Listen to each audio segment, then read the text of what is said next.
Don't worry about it. We're live. We did the thing. Okay. Obligatory acknowledgement, bit of excitement that we have once again made it. Many months ago, who knew that we would still be sticking with it, and that we would now, be doing this thing in this now. Sorry, my brain super fried right now because it's not important how much time I actually spent reading this book and how close to when we went live I finished reading this book. Let's not discuss that. You are still reading the book as you see it. In my the words are scrolling on a screen. I finished reading it. You can't see my couch, but I was like laying on the couch. I finished reading it and I was like, okay, I just need to like lay here with my eyes closed for a minute and just like sit in that. And then I can get up and get dressed and come do the thing. I feel that. Anyway, okay, so introductions. Yes. That's where we start. Welcome to Nonfiction Book Club. I'm Nicole Sweeney. This is my YouTube channel. That really just exists to host this discussion every other month. Elsewhere on the internet, I am a producer of other educational online video for Complexly, and I have a background in sociology and communications. And I am Deboki from Okie Dokie Boki on YouTube, where I talk about books and sometimes science and science writing stuff, because outside of this, I was going to say outside of YouTube, it's not outside of YouTube. Never leave the confines of YouTube. It will always be here.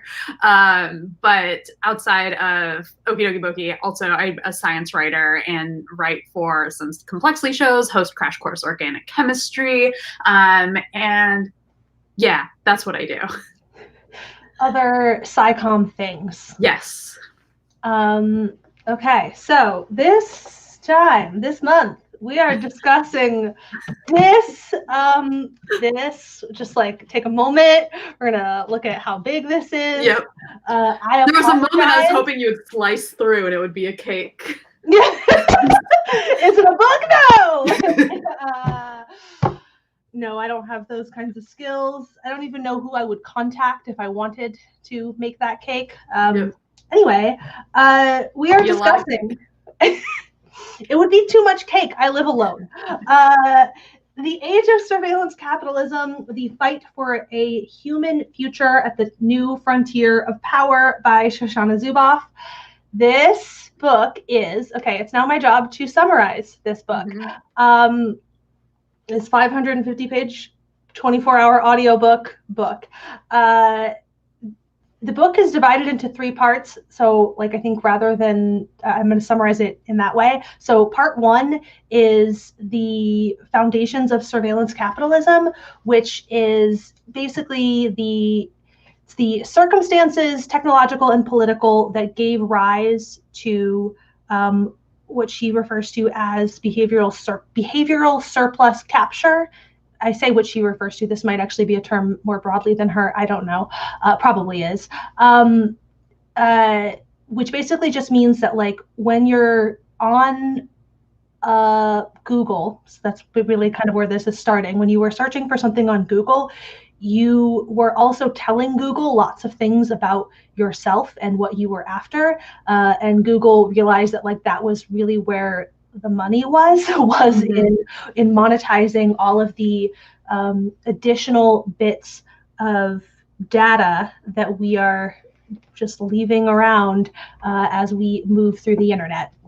And then the first part is about that moment, the moment where people at Google and across the internet realized that was really where the money was, and then the subsequent the architecture that built, and that being surveillance capitalism, that being the heart of what surveillance capitalism, which is basically we're going to talk more about what exactly surveillance capitalism is.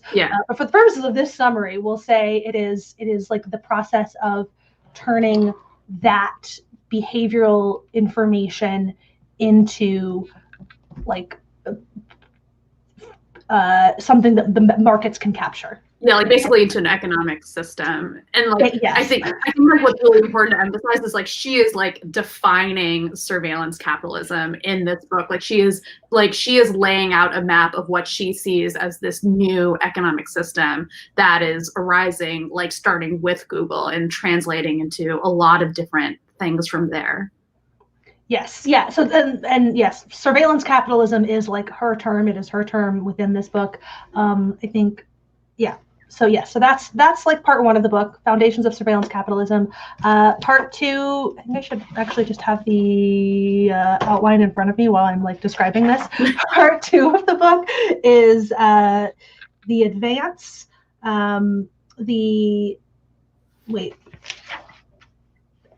the advance of surveillance capitalism. Okay. I just, in my notes, I had only written the advance, and I was like, there's more to that. I know that it's not simply called the advance. The advance of surveillance capitalism. So this is like how we're getting from, monetizing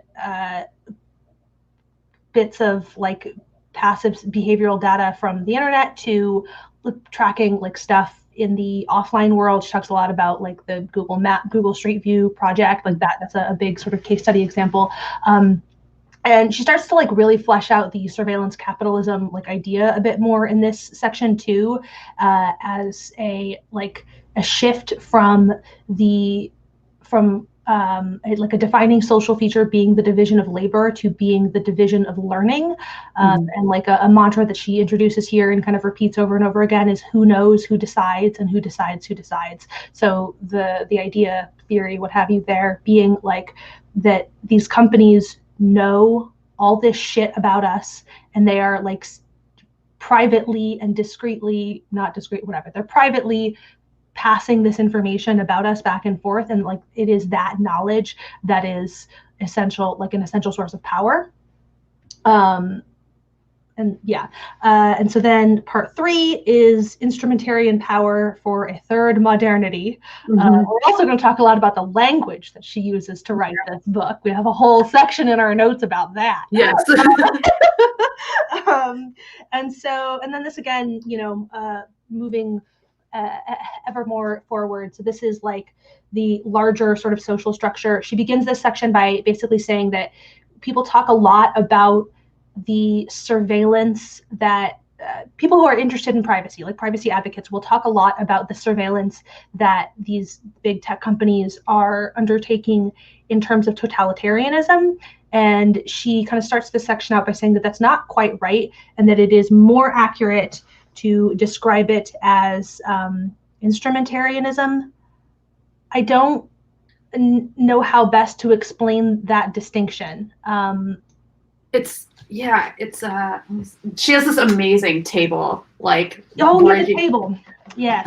But it's a table. Like that is the level at which she is like mapping out the ways in which it's different. And it's like a lot of stuff related to like how we're defining like Big Brother versus like the major, like the overarching entity. Yes. If you have a copy of the book, it's page 396.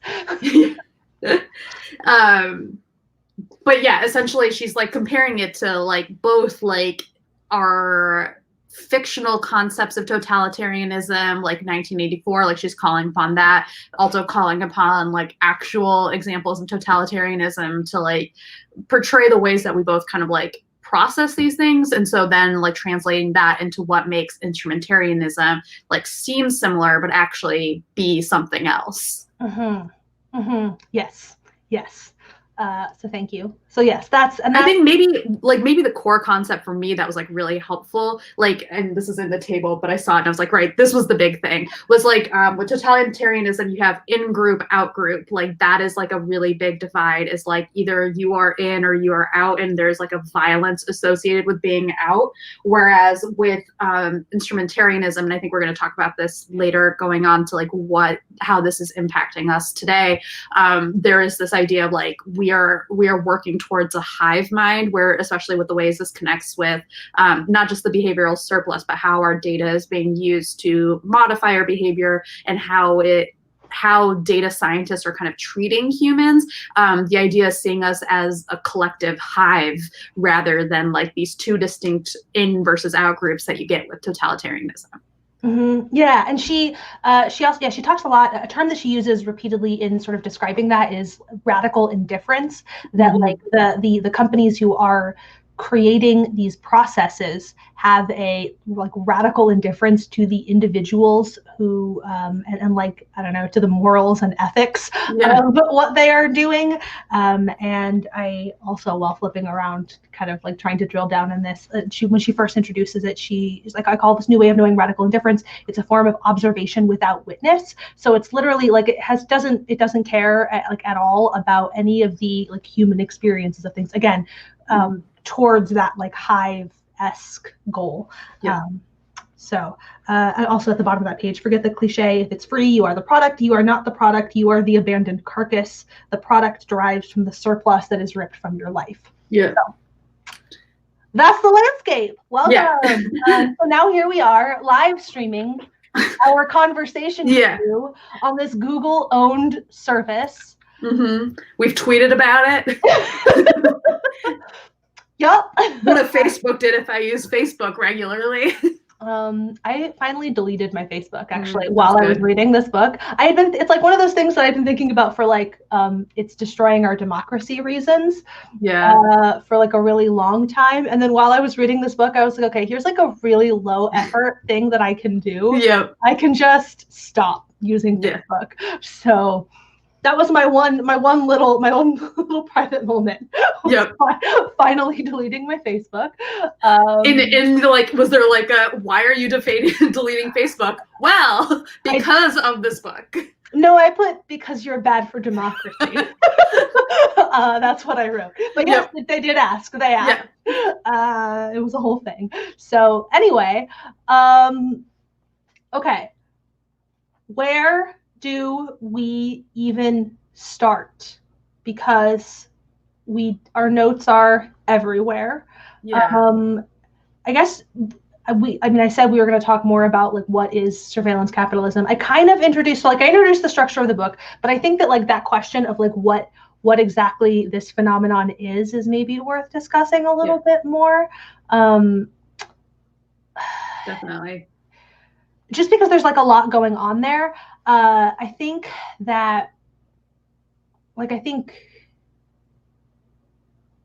like super basic like starting point, I guess, would be that like the capitalism piece of it, right? I think the surveillance piece of it was we're going to start with the capitalism piece. Okay. So starting with like, I mean, I think like you're saying, like the surveillance part, I think a lot of us have like the sense of, we're like, okay, yeah, companies, they've got my data, like whatever. But I think the capitalism part is like, you're like, the reason why it feels important to start there is because like, it's not just that they have our data, it's the way that there is now this like, it's not even just how they're using the data, it's the way that the way they're using the data is creating this whole structure that like they didn't even necessarily like imagine they were constructing. It's just that is what has happened. Like that is the economics of what they've created. Yes, that one. Yes, my moment of I don't know how to get into this. That is exactly yes, 100%. While the surveillance piece might feel sort of obvious, we are all very aware of the mind-numbingly long privacy terms of service agreements that we never read, whatever. But yes, the like market forces that are happening here and like the combination of businesses and also government that are like wrapped up in all of this, I think is really interesting.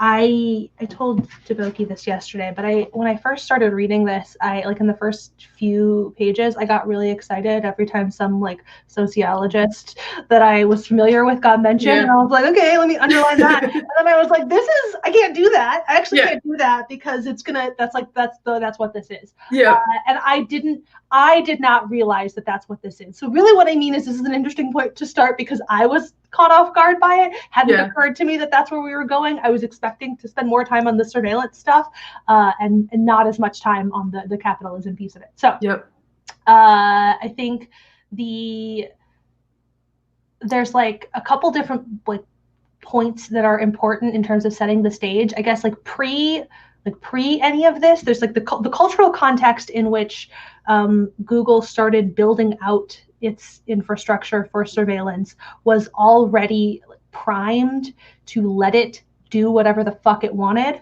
because of just like neoliberal ideals and the ways in which our economy had already shifted away from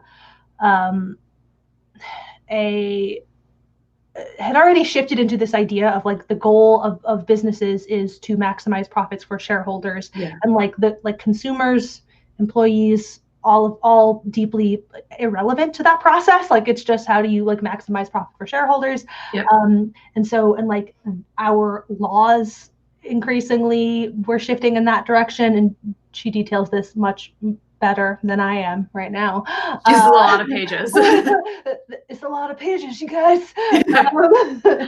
And so, yeah, so you have a mixture of like, these are like corporate values. These are also like legal values, and those two things kind of going hand in hand in this way to where, so like that like one, there's a piece of all of that creates an environment in which we say companies can kind of do whatever the fuck they want.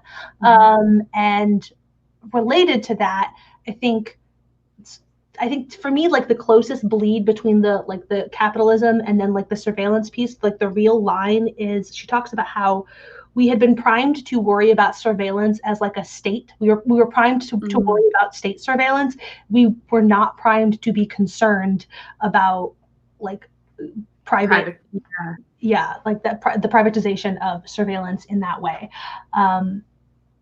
Yeah, and I think like a really interesting part of that too is how, and this is a thing I'm starting to realize more when I read nonfiction books about like that, like kind of start with the 2000s, because like obviously 9/11, you're kind of like 9/11 had a big impact on things, and we understand that with surveillance, right? Like we know like, okay, after 9/11, Patriot Act, all of this stuff, like that is part of the mindset of like the post 9/11 world of like how surveillance is taking hold. But the other big part is the dot-com bubble, and that's the thing that I think like growing up I didn't appreciate, especially because I was like 10 when that happened. Like that was sort of like a thing I knew happened on the news, but like didn't like understand until more recently. Like even like I was reading a book about like indie rock in the 2000s, and like that was like affected by the dot-com bubble. And so like here it plays a huge role because like Google, like dot-com bubble has happened, and then Google's kind of like, oh shit, we gotta do something, like we gotta survive somehow. And so like they originally were just going to be the search engine, like that was just what they were going to do,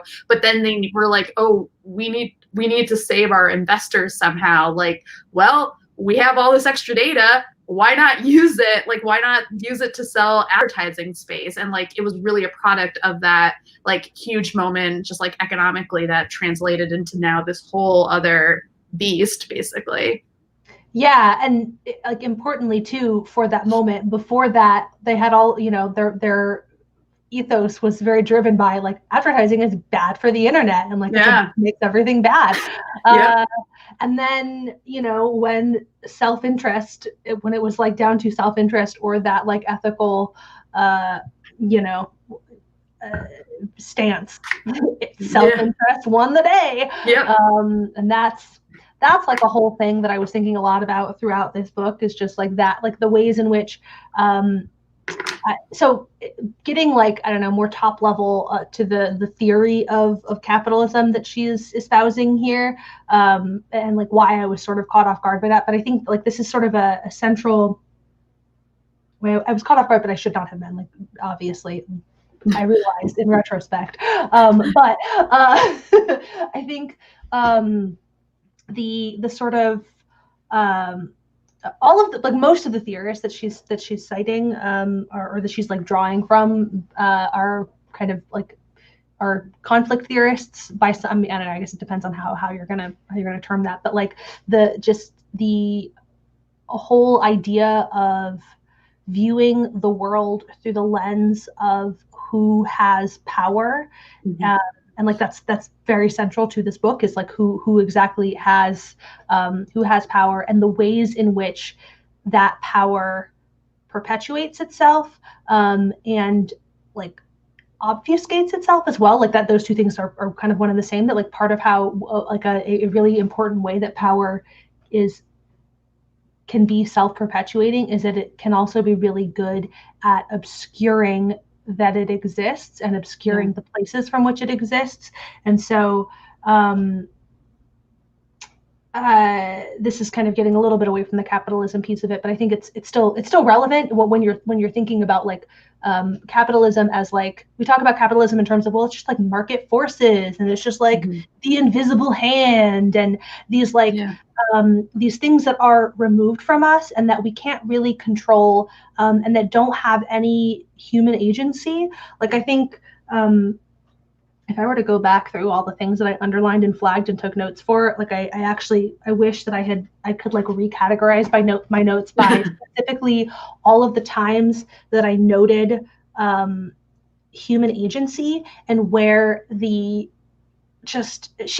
points it out. She's bringing it up to be like, here's another example of a person who created this situation denying the human agency in creating this situation, and like the ways in which the individuals responsible pretend that it's just the algorithm, it's just whatever, like the data is just there, that the sense of inevitability that is baked in, pretending that it's not a product of human beings making choices about the society that we all live in. Yeah, and I think especially that inevitability to me was so pernicious, because like even while reading this book, like the thing that I would kept thinking about, like if I ever felt like quibbling with it, was like, well, what else would it look like, like what else would it be? And like, I mean, she's pointing out, like, she starts with an example of like this thought experiment of like that, I think maybe it was Georgia Tech, I can't remember, but this lab had come up with for like what like an integrated kind of like internet home would look like I think it was like in the 2000s. So it's like before this was like all fully there, like pre-Nest and everything, and it's basically like a closed loop system. Like the information is all contained in the house. It is just for the people in the house. It is all there for the people who own the data, who have made the data. It is there to like only within the system. It is not then being sent out to another like company to use to sell you more shit. And it was so helpful to have like what this alternative vision would be, because especially when we talk about that inevitability, like, yes, there is kind of an inevitability of like, yes, we have the internet now, like it is inevitably going to become something more, but what that more is not like a singular thing. Like there is actually options. Yeah. Yes. There are options. I think that actually also is a good, as we're like sliding. So we started with the capitalism piece of it, sliding into like the surveillance piece of it. That example of like, it could have been the smart home, could have been a closed loop. That book, the one surveillance piece that I had not, that like was genuinely surprising to me and that I had not fully understood, was the degree of like downstream sharing that happens. Like I'm like sort of dimly aware of it because, I use the internet. But like to have it like so clearly spelled out that like, it's not just company A takes your data, and is observing you and has all of the, and has a whole fucking like secret file on you above and beyond what they're telling you that it knows about you. It knows a bunch of other shit about you on top of that. But company A is giving it to company C, who gives it to company, like whatever. I don't know why I skipped B. That was, but like on down the line. And so, yeah, like the degree of that diffusion, that was like, yeah, like it's really like you have no control over it. You've like offered no consent. You have like been offered no transparency. In fact, like a lack of transparency is like how the system works, and it's just, it is weird. It's like, I think the feeling, I was thinking about the book this morning, and I was like, the feeling that I like in has a section sort of related to this, like, is that like we are all like part of the like largest, most unethical experiment I've ever heard of. Like, and she talks about this with like, there's this Facebook contagion experiment where they're like using our Facebook profiles and our data to show how they can like basically like make us feel things. It seemed like there's probably subtleties and nuance to that, but like that felt like what the point was. And like, and she's talking about like how there's like basically like they don't have to follow any of the ethical rules that like academic researchers do. They can just take our data and they can just use it for what they want. They don't have to worry about like, they don't have to state their conflicts of interest, even though they are very much profiting off of what they are reporting. And like the ethics of like publishing their results is also complicated because like she like cites these ethicists who are like, well, like we kind of have to publish it because otherwise we're not going to know that they're doing this at all. Like that tangle is just like so like just that's realizing that section was super fucking infuriating too, because there's a bit, one of the ethicists in like who was arguing in defense of publishing this data is basically put forth an argument that was like, look, if you keep getting mad at them for telling us that they're spying on us, then they're gonna keep spying on us and not telling us about it. Yeah. So you should just get over it. And it's just like, and like, that's part of, she talks about the, what's the cycle called? The dispossession cycle. That is like a key sort of like feature of the dispossession cycle. That's like that like habituation, I feel like maybe is where that kind of situates itself, right? So like, because like thing one is it's just like just accept like whatever. So like that study, they're publishing that study, and you need to just accept that they're doing it and just like deal with it because they're going to do it anyway. Which like, no, like we need to talk about why they're not doing it anyway, but it's like, I guess that's like a redirection. It's like a redirection, right? But it's a cycle, right? So we come back around. So there's like redirection, right? And like they're doing it anyway. And like that's what I want to talk about is why they're doing it. You're like distracting from like that actual conversation, but to say they're doing it anyway, and if you get mad, then like whatever, then like they're just going to keep doing it and they won't tell us about it. So they've redirected us. And if we like oblige, if we say, okay, you're right, I guess I just have to accept this, then like that you're further moving like the benchmark. And this is also something that she talks a lot about, is like the ways in which, you know, especially seeing it kind of condensed. It's weird to describe this book as being a condensed summary of everything. But seeing the last, 20 years, compressed into like a book, you can see like the ways in which like the line, the goalpost of like, this is unacceptable, but okay, it's where we are. And so then once that's where we are, this is unacceptable, but then that's where we are. And it just keeps moving and moving and moving. And so, I just, that made me so mad. I was so mad. Yeah. And I think like to be like, so that we're like connecting this with how she's like, I don't know, building her story. It's like she's established at this point in the book, like, okay, behavioral surplus is this thing that we have made for free. And like, she's also specifically like contradicting the statement that I think a lot of us like have heard with stuff like Twitter and stuff, where it's like, if you can use it for free, that means that you're the product. And she's saying like, no, you are not the product. You are basically the raw source of material goods. And those material goods are the behavioral surplus data, is data, information about you. But then the next level is like how this data is being used is to advertise us stuff, but also like basically to change our behavior. And like for me, like the example of like Pokemon Go and how like using like that to advertise like certain locations and getting people to go to certain places, like that kind of level of like incentive and ultimately sort of control over our behavior, like that is then like this new like we're building out these rings of like what is happening of like consequence to consequence, and it's all just to sell us stuff too. Like that is like for some reason the thing that I can't like let go of is all like using Pokemon Go to get us to go to McDonald's. It's not because like McDonald's is interesting or anything like that. It's because Pokemon or McDonald's paid them to like set up a stop there that's going to attract people, and like it's just to sell us more burgers. Like that is like something about that is just so weird to me, that you can do this but it's all just to do that.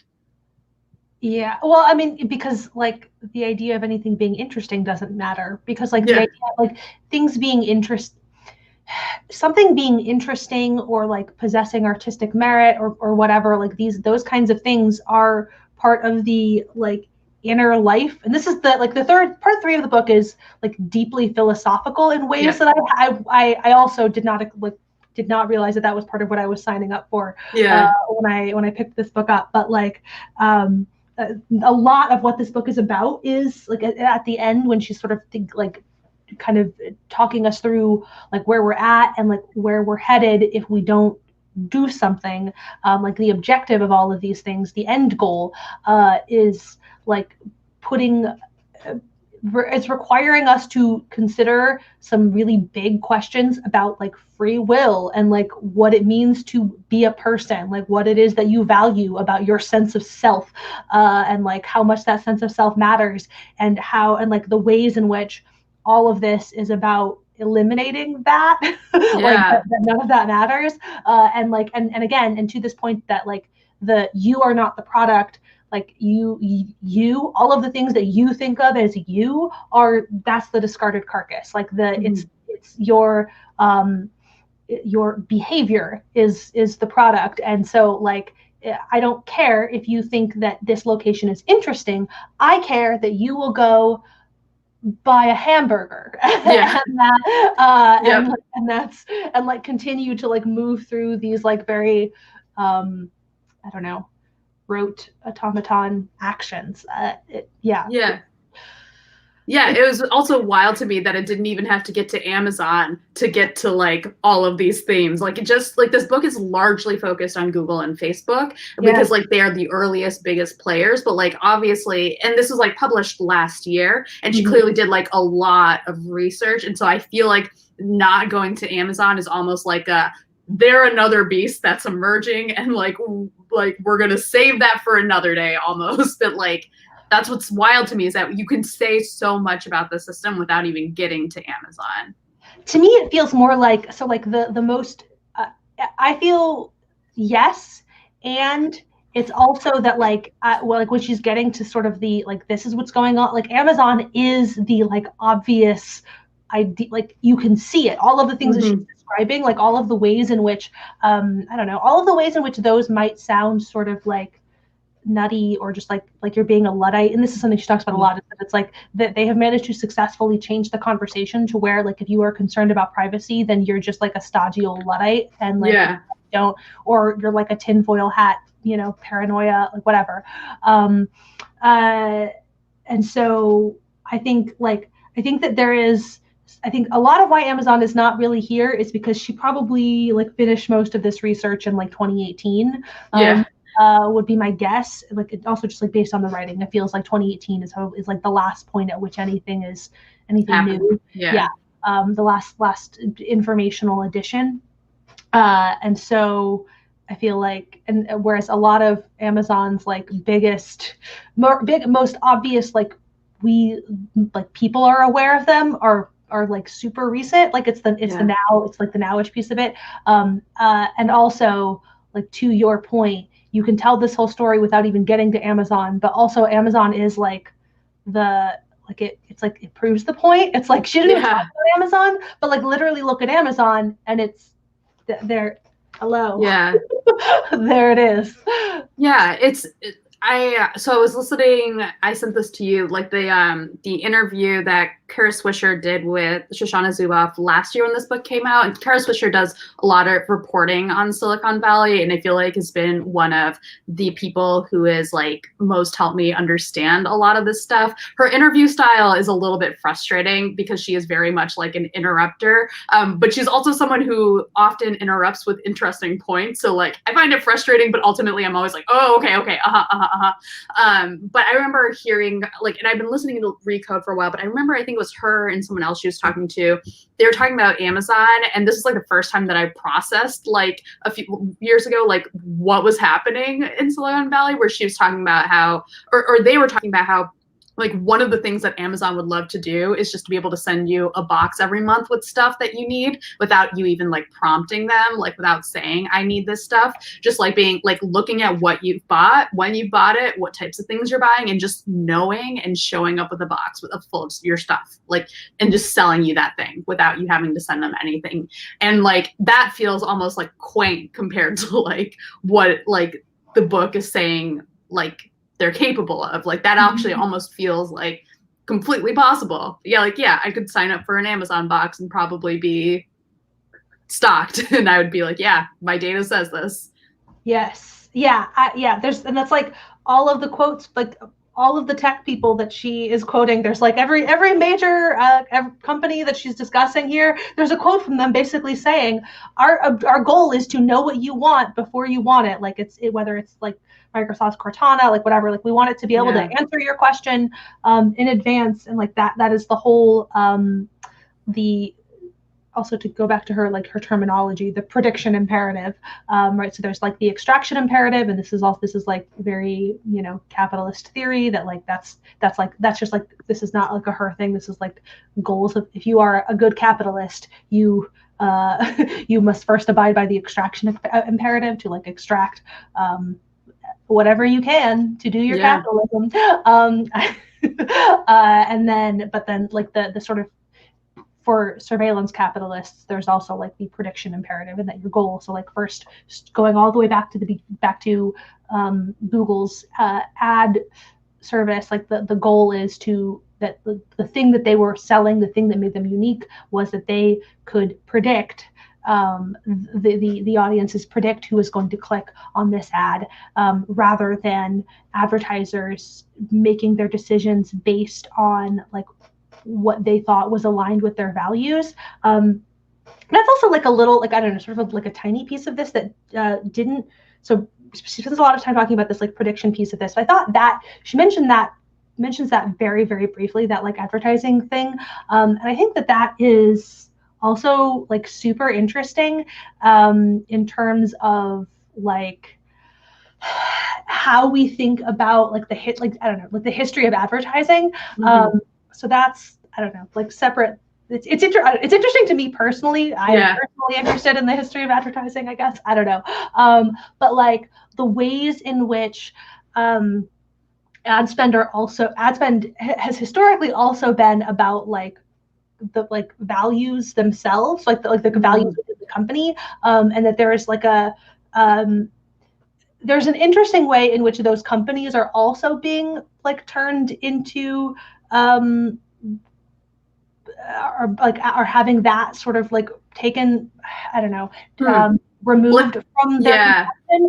And like you kind of saw this with like all of the push. You saw a bit of that with the pushback of all of these companies basically saying we're not going to do any ads, ad buys on YouTube because a couple years ago, because a lot of that money is ultimately going towards terrible people, and like maybe we should like do something about that, and like whatever.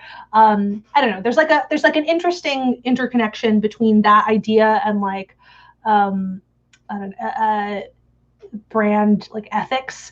That's really interesting. I didn't think about it in that way, and I think like that's the thing that I've been wondering about in general too, because like I'm at a point where like my assessment of a brand also like depends a little bit on where they're advertising, like that is almost part of the information of how I process advertising, right? And like Instagram ads, scarily targeted. Like they have me predicted down to a T, to the point where I am resentful of those ads, right? Like, and it's almost like why I don't click on them, because I am resentful. And then like, I mean, Tumblr ads, no one understands Tumblr ads. Like Tumblr ads are not advertising anything. And then like other, like, I don't know, like I feel like there's almost like a certain, like I would still, like there's a ranking of like what ads I would be likely to click on. Like maybe Instagram is up here, like Facebook is here. I've blocked Twitter ads, so I don't even know what Twitter is advertising to me. But like, yeah. I don't know. Twitter, I mean, I'm still getting advertised to through other ways, but like, yeah. Yeah, yes, yeah. But how effective they are in reaching you. I have broken a lot of my like ad experiences somewhat on purpose. YouTube, I've made totally unwatchable for myself by persistently clicking on Republican political campaign ads in the interest of forcing them to spend money on me. Yeah. I'm just out here like, cool, yeah, Steve James, love that guy. So I've clicked on this stupid Trump survey thing so many Yeah. times. I don't really know if I'm doing anything. Yeah, but it feels good. It feels good, so I do it. Something you said, the way in which you, like, the way that you think about a brand and like where you're being advertised to, that's also something, one of the things that you put in our notes is this, like, the way in which this impacts ourselves as individuals. I feel like up to this point we've kind of been talking all over the place about like how this impacts society, but like the ways in which it impacts us as people.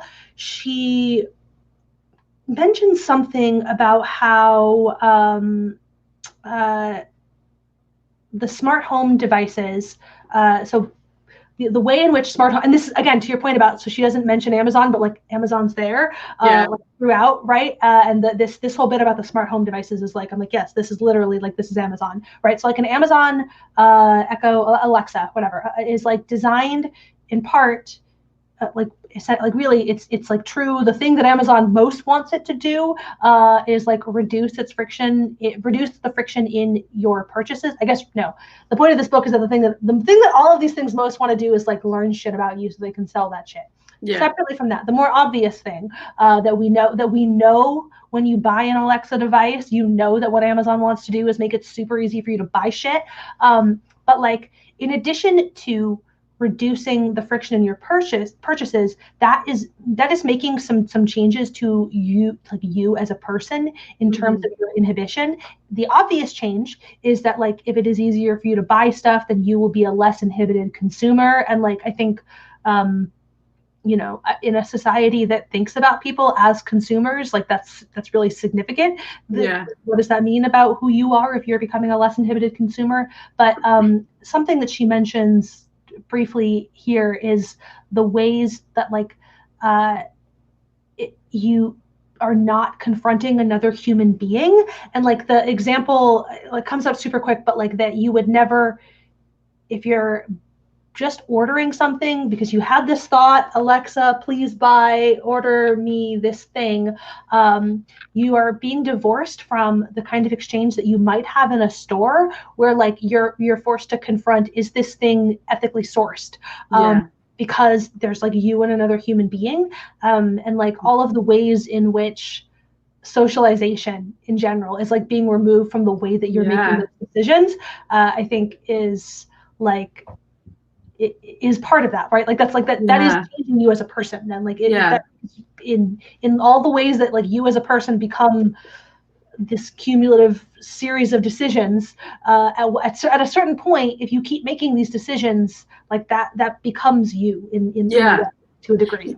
Yeah, and there's another like a related, maybe tangential kind of version of this that she talks about with contracts, where like one of the, and I had never really thought of this, like contracts in this way. What she's basically saying is like contracts are like really important, almost like on a human level, because they represent, like, they are a way of establishing trust in a really uncertain environment. Like, it is a document that establishes like a certain relationship between two people. And what she's saying is like these contracts that we're supposedly signing with these companies, like they're not actually contracts. She calls them uncontracts, because there is a certain level of a certainty associated with them, because they can do things like just like shut off, I don't know, your access to something without you like intermediating with like any single person.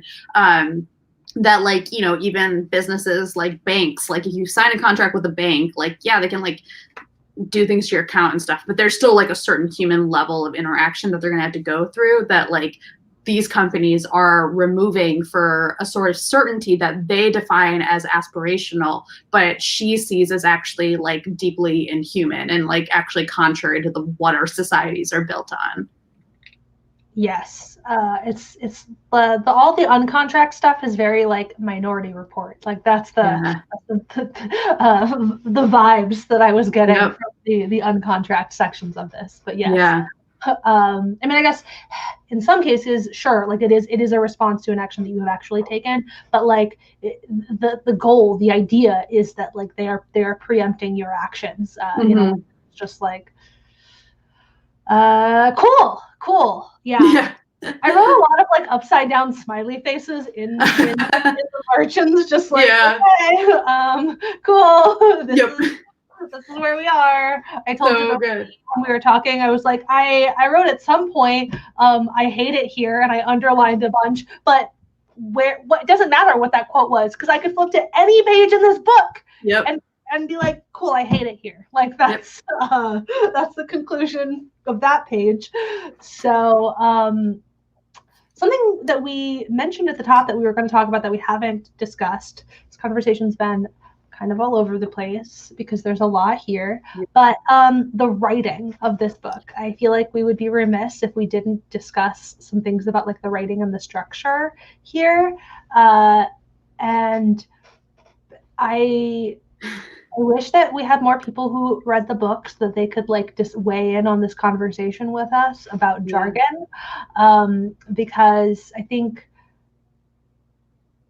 we're coming at this. Yeah, I'll kick it back to you. I'll let you initiate the jargon. Yeah. So for like context, I did not take many social science classes. So like a lot of words that people use in like discourse, like on the Twitters, on the Tumblrs, all of those things. That is where I am. Like those are the first places that I have learned about words like neoliberal. And those are never good places to learn about those words because they have been used into meaninglessness. And so for me, starting this book out, like, was very difficult. There was a lot of me reading sentences 5 times to try to figure out what I was being told. And there's a lot of sentences that I've still not deciphered. And there definitely, I have some bitter notes in the beginning of this book. Like, I definitely at one point was like, oh, let's see.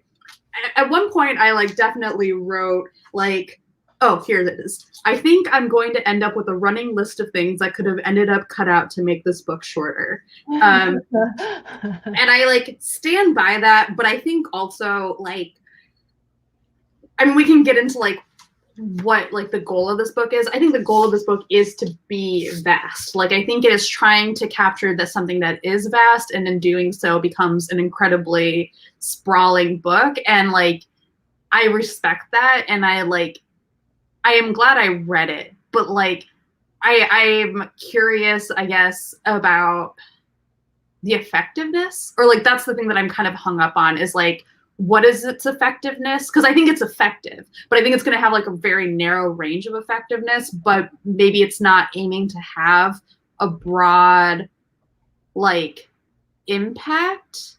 I don't know. So I have complicated feelings about, well, mostly I actually really love jargon, like in science and everything. I love jargon because I feel like you learn so much about a field by learning how they talk. And so that is like part of this book. The whole goal of this book is to establish a jargon around this system, like this, to give us a language. And so I think a lot of that is super important. I am just not well trained to understand it. And so the book was also a struggle. And that is where I'm kind of coming from, because for me, it's like, okay, this book became effective, but its effectiveness for me was limited by the fact that a lot of it I did not understand. But the parts that were effective were very, very good. So I think, yeah, I all of that like tracks, and I actually don't disagree with anything that you just said. I think I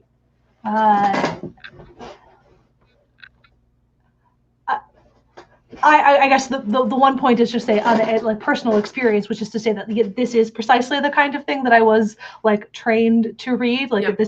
This is I think probably the most academic book that we have discussed, and like I include Ghost in the Schoolyard in that, and like Ghost in the Schoolyard I think is a literal dissertation, but I still think this is actually the most like at least it's in terms of its language and its structure is the most like deeply academic. Like, I think part of what Ghosts was doing was also to be rather deliberately like comprehensible.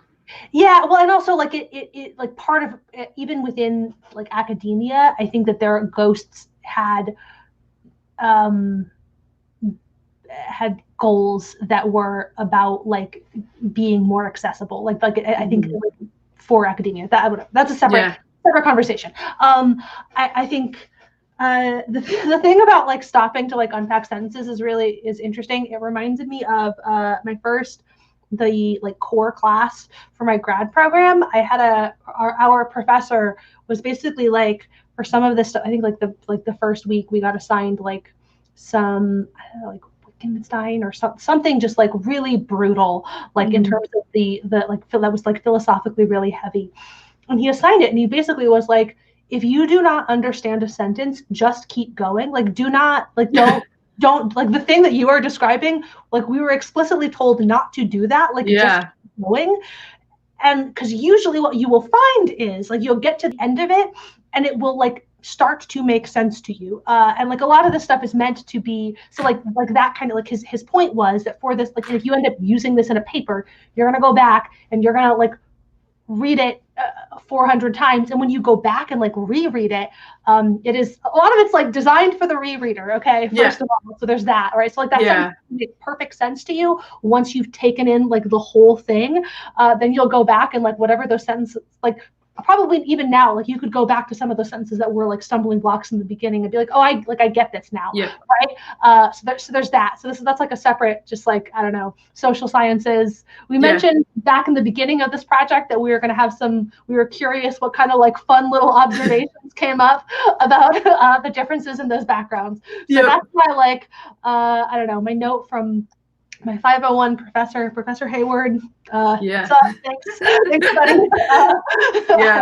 Still, and like for sure, I thought about it while I was reading this book, because I also had those moments too a couple of times early on in the book where I was like, there's this like a lot of words. But the thing that I come back to with all of I have my favorite sort of like, I don't know, dense social theory books is that like while I'm reading it, I often have that experience of like, this is a lot of words to say something way simpler, but then like you get to the end of it and I'm like, well, no, but you needed all of those words because it's like a building thing, right? So this is to go back to something I said earlier about how like I was surprised.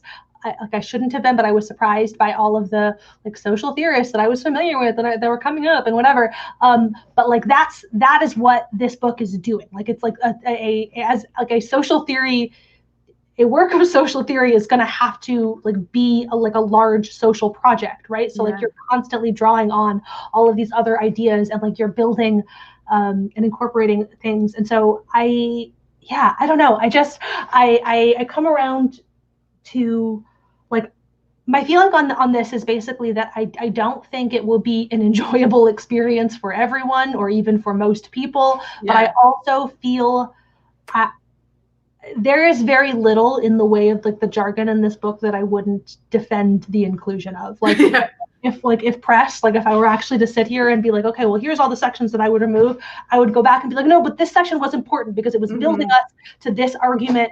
Like it took us 20 pages to get to the end of why that section had to be there, but it did have to be there. I feel that because like I said, like, okay, I had this post-it note early on, like this is like, I feel like I'm going to be taking a lot of notes on what I could cut out. And then I ended up actually not taking that many notes. I think the only critical thing was at one point I was like, I think she's referencing like some poem, and I was like, you could just reference Fantasia, and that is just like my own like lack of like literary knowledge. But like, yeah, like there's this whole section in the totalitarianism versus instrumentarianism chapter where she is comparing books. Like she is doing 2 book reports and comparing them, and it's like, for me, it was like very out of left field. I was like, where is this section coming from? This is not what this book has been. I don't know what this is. Like, this is weird. And like, I was like very skeptical. And then now I'm like, oh, I see what you did there. And so like, yeah, I do wonder if there's a way to structure this book better, but like, in terms of the content, now I'm like sort of on the same boat of like, well, like actually I don't know what I would cut out. Like also part of it is I don't know enough to know what I would cut out, but like I think also like the sections are all pretty effectively used in the context of this book. Yeah, it's a thing where like, I don't know, I think the only way that you could cut things out really would be to change the goal, right? It's like if you wanted, you could make this book shorter by changing its objective to being much more narrow and like saying, okay, we just want you to give us like the contours of surveillance capitalism. Like just tell us what it is. Full stop. Sure. That, yes, that would be a shorter book, but I feel like she has much broader objectives than that. So yeah, I don't know. This book made me so upset all the time, but I also really liked it. So, and I feel also just like knowing myself, I'm almost certainly going to end up rereading it at some point. And like, I'm glad that we're having this conversation as like this is a thing that it's like going to situate that when I go back to it.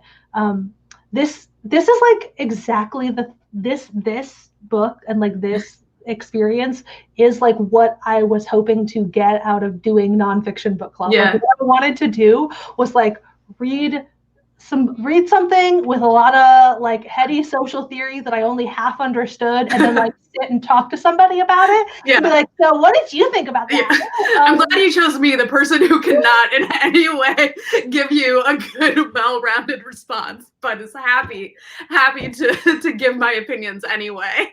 I mean, you live in a society, do you not? Yeah, so. It's true. It's true. I think it's worth, yeah.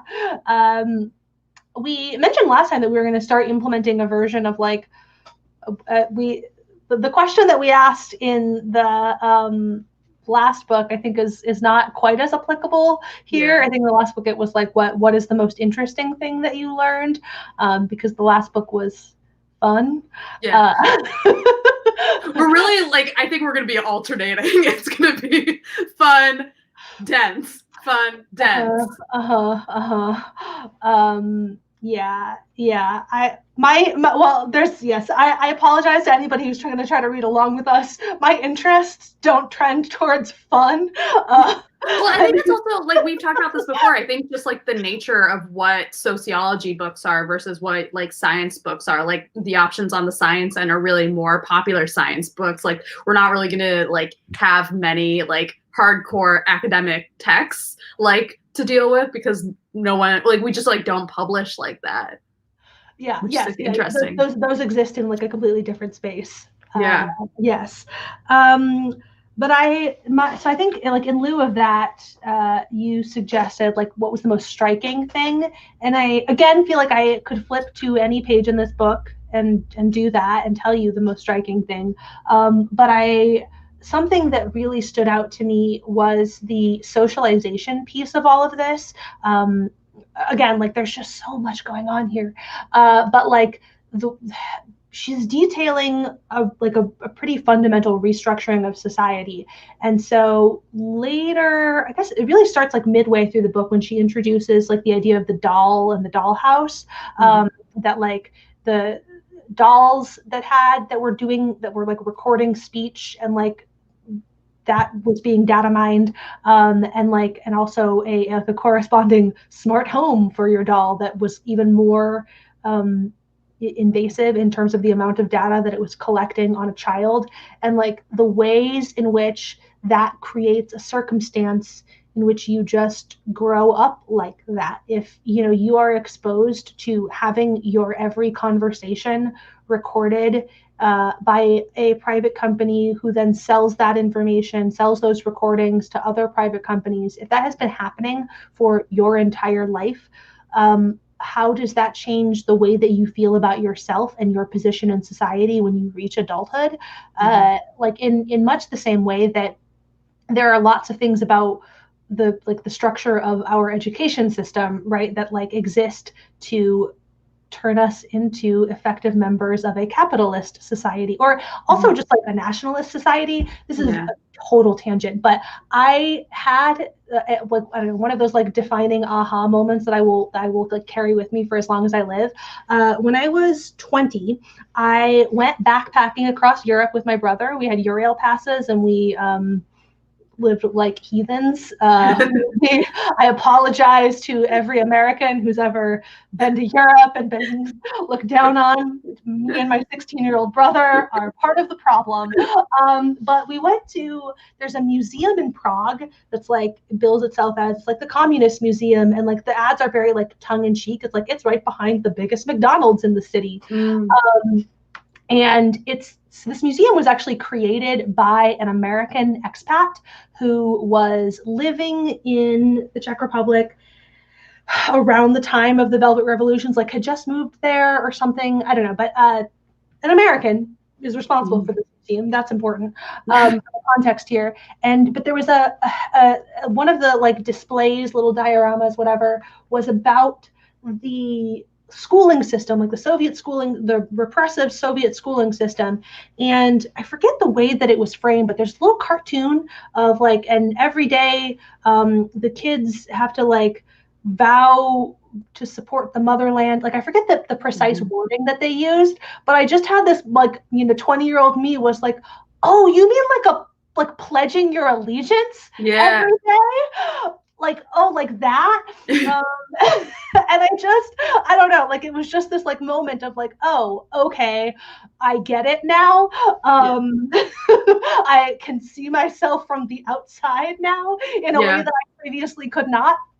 And I think, and so like you think about that, right? Like this whole lifetime experience of like it being part of my daily fucking routine to say these words, and like what does that mean about my sense of what is acceptable vis-a-vis nationalism, et cetera, right? And so like you take that to this structure, bringing it back home after that long tangent, to say like, so you take small children and you have them being surveilled at their parents are buying them these toys. Their parents are saying, yep, this is totally cool for you to be surveilled by private companies in this way. And like that's the environment that they are being brought up in. And I just, that was a thing that stood out to me.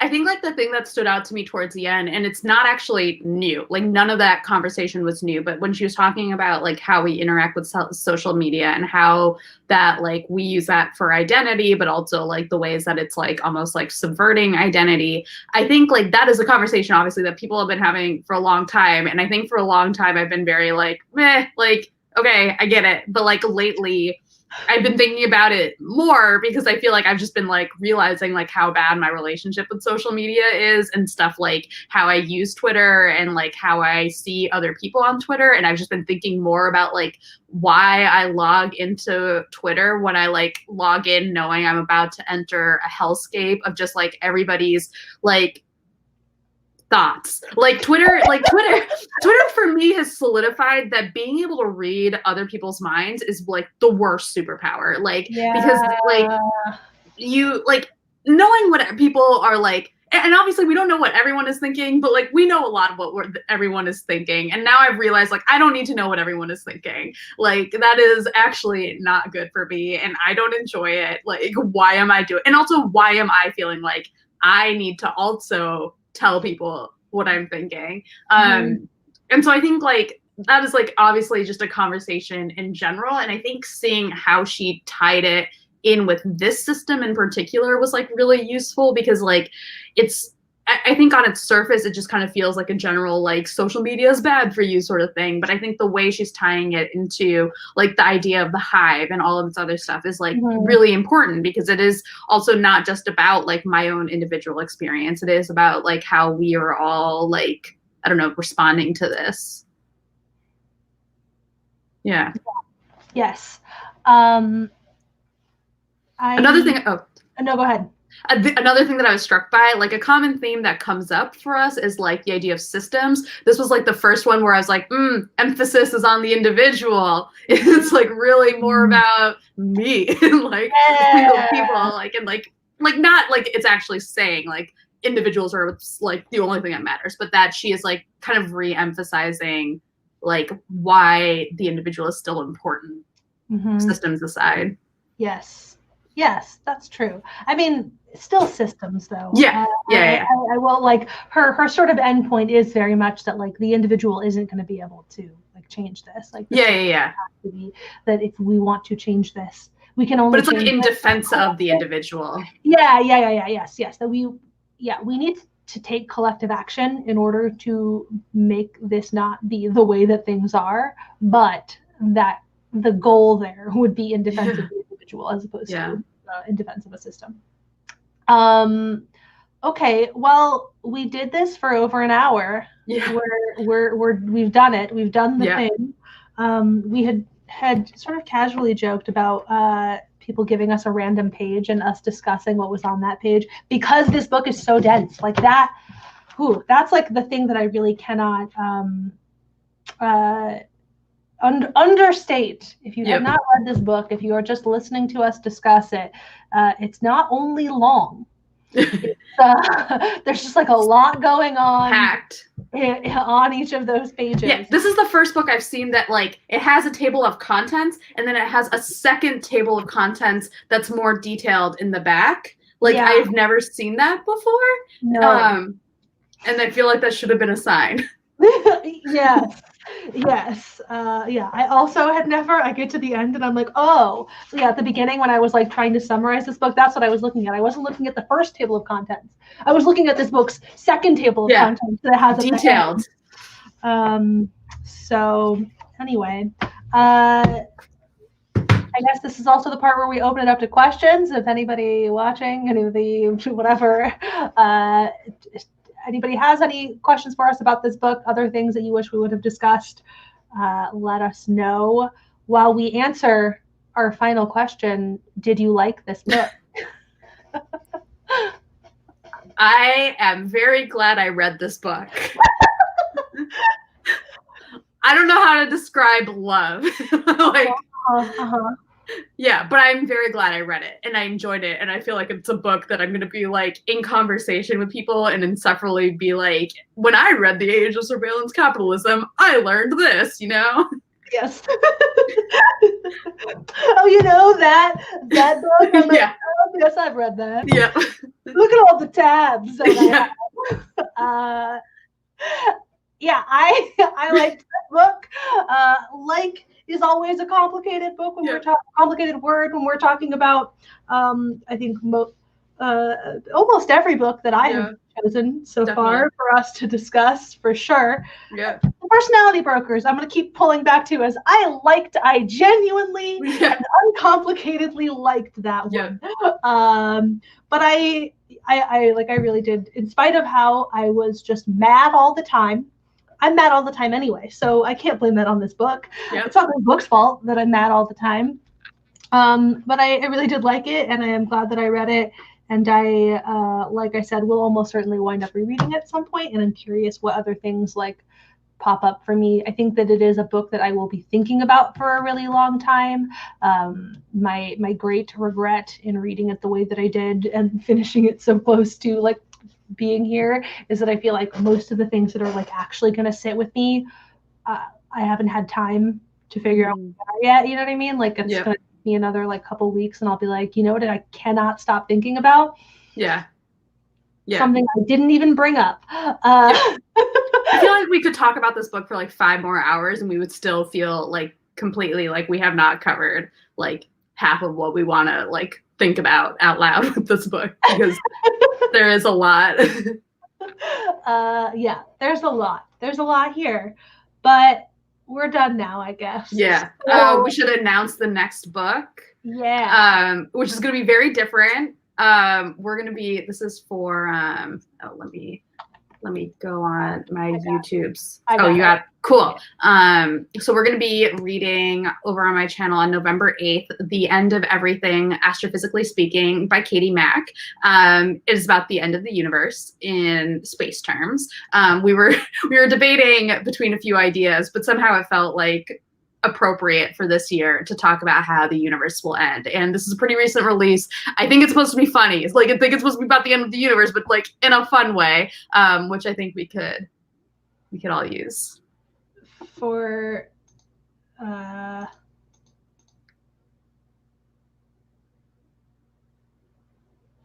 pretty sure the date is November 14th. Ooh. That November probably 8th is a Sunday. Oh, second, yeah. second Saturday. 14th. Yeah, okay. Yes. Yeah. Okay. So yes, and so then on November 14th, same time. This is what we were discussing. It will be, 2 weeks, a week and a half after the election, too. Really great time to sit and think about the end of everything. Yep. So join us Yes. for that. And yeah, thanks for joining us now. Yeah.